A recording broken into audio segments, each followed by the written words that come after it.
फासले ऐसे भी होंगे ये कभी सोचा न था।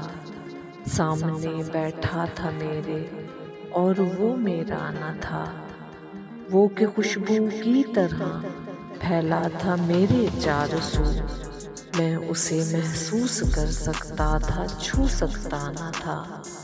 रात भर पिछली सी आहट कान में आती रही।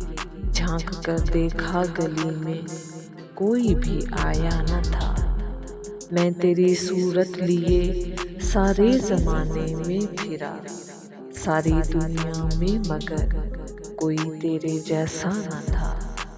आज मिलने की खुशी में सिर्फ मैं जागा नहीं, तेरी आंखों से भी लगता है कि तू सोया न था।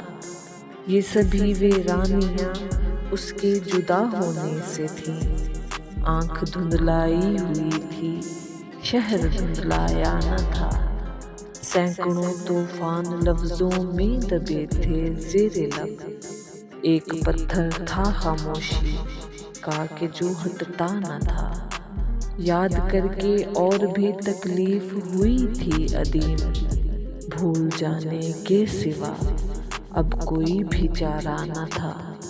मसलिहत ने अजनबी हमको बनाया था अदीम, वरना कब एक दूसरे को हमने पहचाना न था।